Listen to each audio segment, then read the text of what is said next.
Hello, everybody. Welcome to another Chalk Talk session. Great to be with you today. I hope everybody is safe and well. Today, I've got a conversation. Last year in 2020, or I've got a conversation, I'll tell you who in a minute.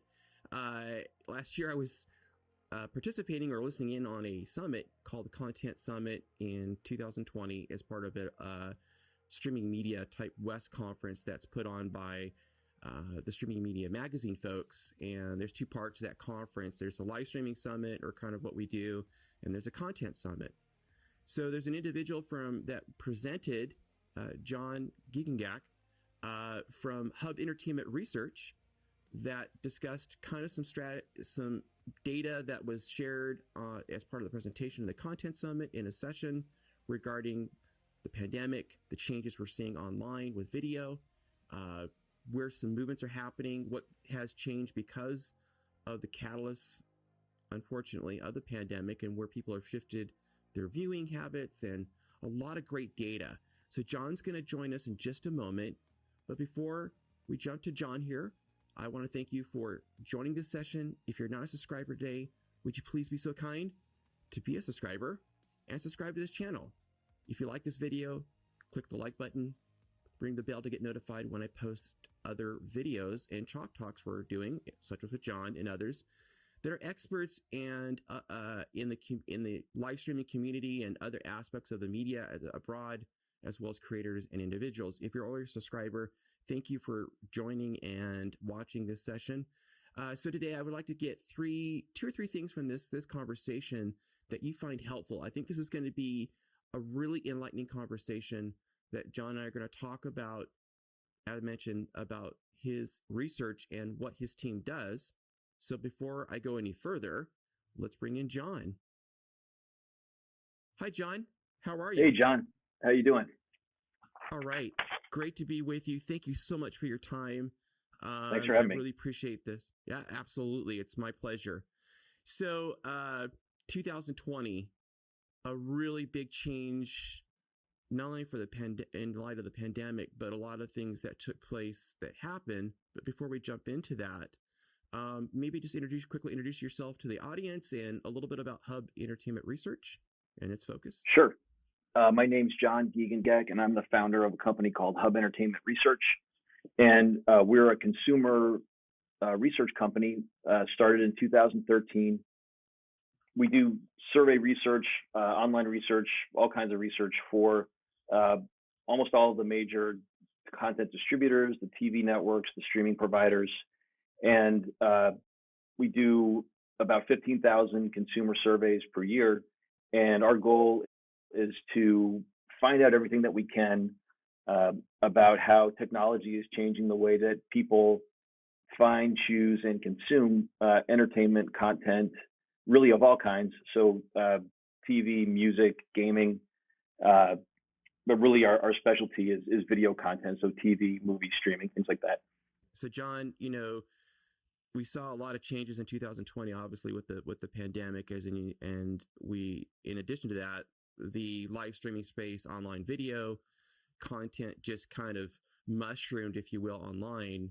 A lot of these providers that you work with that provide content, whether it's, a TV network or another type of broadcaster, or maybe it's on an OTT type platform such as Roku, Apple TV, or maybe it's a Netflix or one of the other ones out there. You kind of did this report. What was maybe take a moment just to share about some of the changes that you saw from your perspective and the research you did, and in terms of the impact of COVID-19. Sure. So we do about 10 different studies per year, and we obviously weren't planning on having a global pandemic when we designed those different topics. We do the same topics every year, but because we do the same studies every year, we are able to track how things change over time. And so in our normal studies, we were able to see exactly, what kind of an impact the pandemic had on how people watch, how much time they spend, how many platforms they're using. And then once the pandemic had started, we launched a study that specifically just looks at how the pandemic is changing, not just people's media behavior, but their lives in general. one of the interesting things about the pandemic is that the most lasting effects won't be new behaviors that it's created, although it has created plenty of those. The things that are really going to last the longest and have the biggest impact, I think, are the ways that the pandemic has really speeded up, kind of turbocharged trends that were happening already. And in particular, I'm thinking of things like adopting more streaming media platforms. It really supercharged people's adoption of premium video on demand. So a lot of movies that people can't go see in the theaters today are things that they are now watching at home. And alongside of that, adoption of things like smart TVs and home theater equipment, a lot of that picked up during the pandemic as people were spending more time at home and chose to invest, in kind of that home viewing experience now that it's something that they really have no other option but to use. Absolutely. No, I think you bring up a good point because, like, in the recent announcement last year, or even here currently, we're seeing like Warner Brothers and others that are now driving that content on a major release like Wonder Woman, right? Where they may be releasing in theaters where people might be able to go there, but in those marketplaces where people aren't able to do that, they gave the option to be able to consume the content online. Warner Brothers actually, and that's the magnitude of this change probably can't be overstated, at least if you're in the movie industry. But Warner Brothers is taking all of their big releases for 2021 and will release them in the theaters as well as they can. But on the same day that it comes out in the theaters, they're going to release them on HBO Max online. And so people on HBO Max will be able to stream these really high profile movies the same day that they come out in theaters for no extra cost. So it'll be included in the cost of an HBO Max subscription. And that's, that transition over to digital is something that was happening anyway, but it was happening slowly. And the pandemic has really been a trigger for a lot of these changes to get pushed through in a really compressed period of time, both consumers changing their behavior and companies changing, formerly really fundamental things about their business model. They're changing them in order to adapt to these circumstances. Absolutely. No, I think you bring up an excellent point. It really was. It's not, I think, I spoke with somebody last week and we talked about that in terms of the technology. It's not that there was a fundamental change, but more or less a catalyst, as you, correctly to your point, to address that is a catalyst to accelerate, right, some of these activities and ways we could deliver that content online. Obviously, that made a change. That took precedence of making some major changes to the business models and licensing and all those things that are a very complex process, as you know, and we're all familiar with. It takes a number of cycles to make decisions at times. But obviously, they had to make some changes to be able to address and grow that. As we kind of look at that changes that you mentioned with the online audience, were there changes on the, in your report, and I'm referencing the Wave 2 report that you recently just published last year, was, the changes from people maybe typically, cutting the cord, we call it, right, from their traditional provider of how they consume and watch it online. That could be from maybe they had a subscription with a satellite or cable company. Maybe they're strictly just having an internet connection at their home, but they're now subscribing to maybe 3, 4, 5 different online services to to watch that content. Absolutely. So one of the things that we track in every survey, we capture all of the different TV sources that a person says that they use. And among other things, we calculate out what's the average. So for the average person in our survey, how many different TV providers are they using? And in April of 2020, which was kind of in the teeth of the pandemic, we came out with an average of 4.8 different sources per respondent, which was the highest we've ever seen, and much higher even than a year before, and about 50% higher than 2 years before that. So really and this isn't surprising, but we know that it happened. People, when they're left at home with all this time on their hands, and there's a huge vacuum that needs to be filled with something. And as it happened, the pandemic launched right around the time a bunch of new TV providers, some really high profile ones, were being launched too. So people had a lot of time on their hands, and had a lot of new platforms that they could give a try to. So that's why we saw the number climb so high. I think you mentioned a second ago, we've done 2 waves of research on the pandemic so far, one in July 2020, one in November 2020, and then we've got another one getting ready to go into the field in a couple of weeks. But when we did this research in July 2020, a little more than a quarter, so about 28% of people said they had added at least one new provider since the pandemic had started. And for when the pandemic started, we used when the national emergency was declared, so around the middle of March. And then when we repeated this research in November, that had gone up to 34%. So more than a third said they had added at least one service, and a lot of people had added 2 or more. And one of the interesting things is that when we asked people which ones they added, the most frequent ones that they added were one of the big 4 streaming providers. So about half of people said they had added Netflix. About a third of people said they had added Disney Plus, which was still pretty new when the pandemic came out. Almost a third said they'd added Hulu, and about 25% were Amazon Prime subscribers who said they had started watching Prime Video included with their subscription. So the really big beneficiaries of this uptick were the largest streaming providers. And when we asked people who had dropped, if they dropped any since the pandemic began, the most commonly dropped were virtual MVPDs like YouTube TV, or just traditional cable and satellite subscriptions. So essentially, those are the 2. I mean, one of those is you are a cord cutter. Virtual MVPDs, even though they come in online, are the closest product that there is to a regular TV bundle.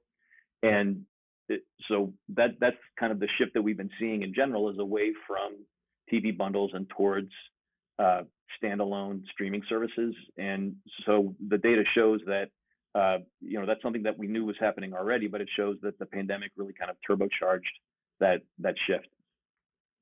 Yeah, and I think to your point too, that we see that the consumer, the subscriber,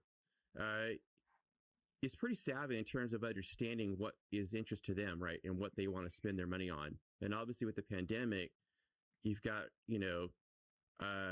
impact on employment. You've got other factors that are weighing in on some purchasing decisions.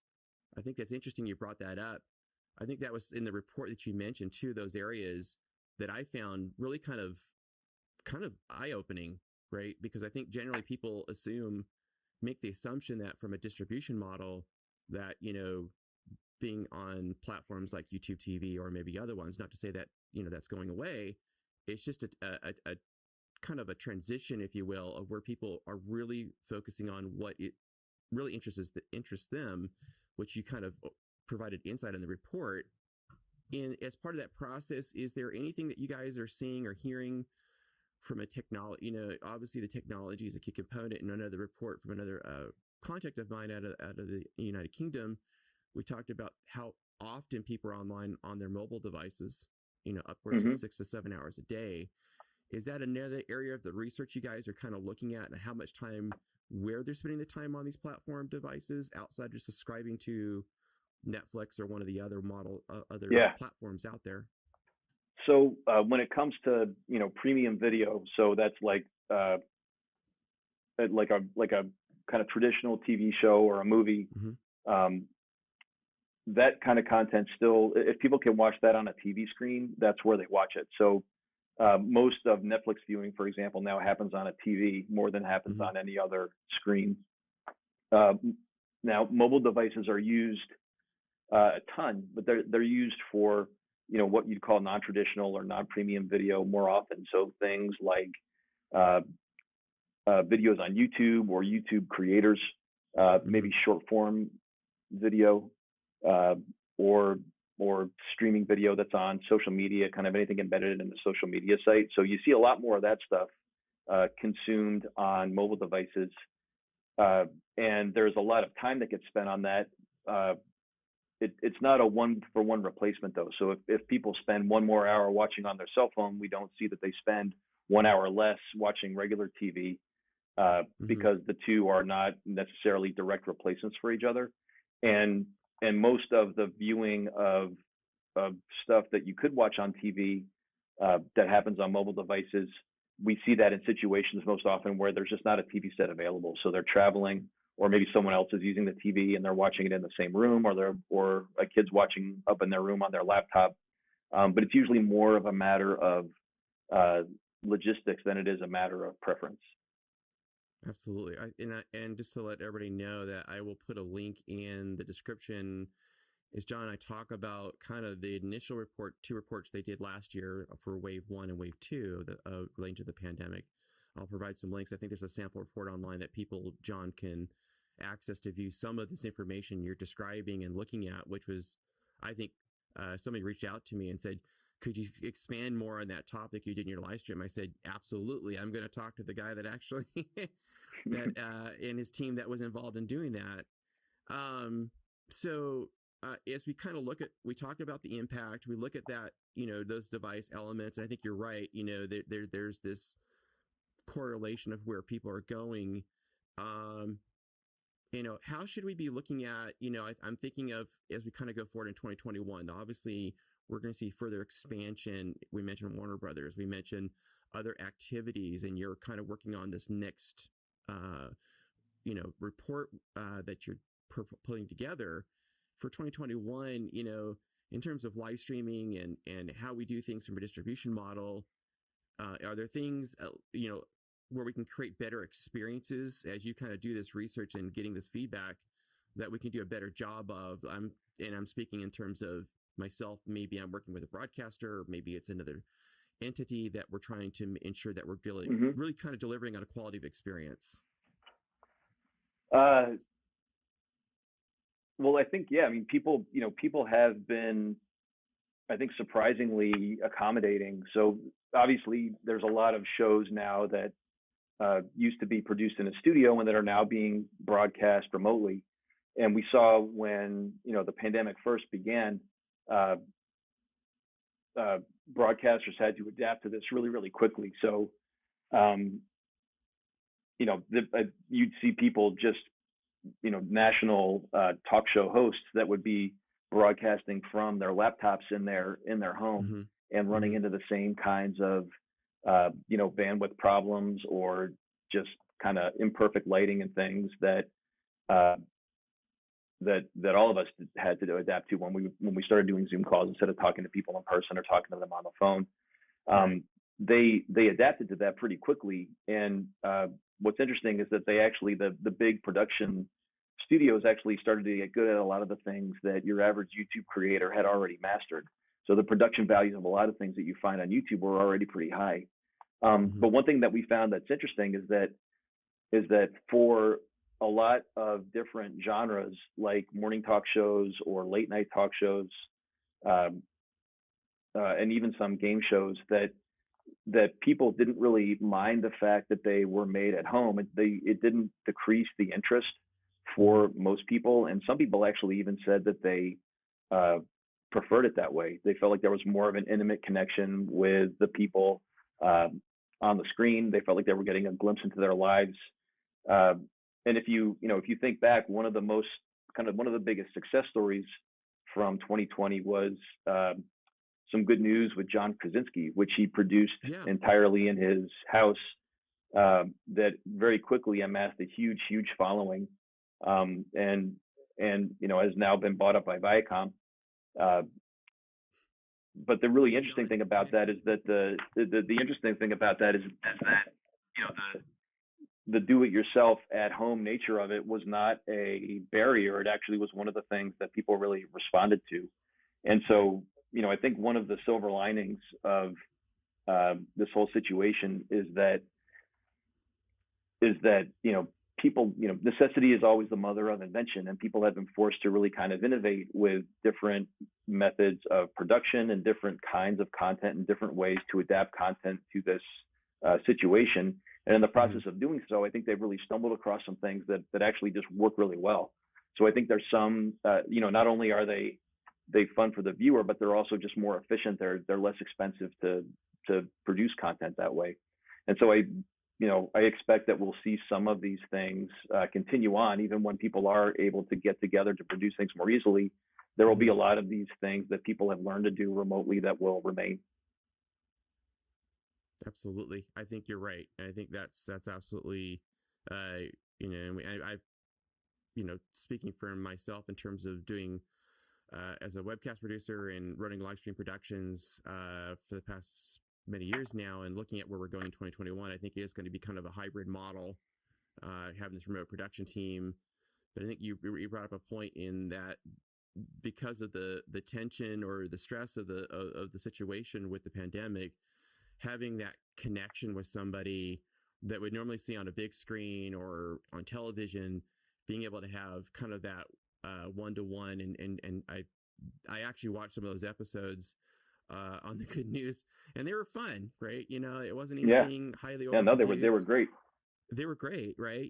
People really related to that. It's like, look, at the end of the day, I've heard all this other, news and everything going on, and not that that's not important, but at the end of the day, also people need a little bit of content to lighten things up a bit, right? And kind of provide some encouragement.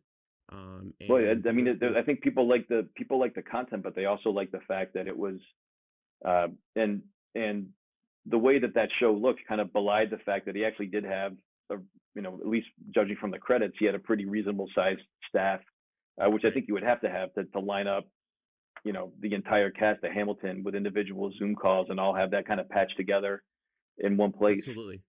Yes. But I think what people really liked about it was not only that the content was upbeat, but that it was very real, and all of these people were just in their houses like all the rest of us were, watching it, doing it on their laptop, which is exactly where we were watching it.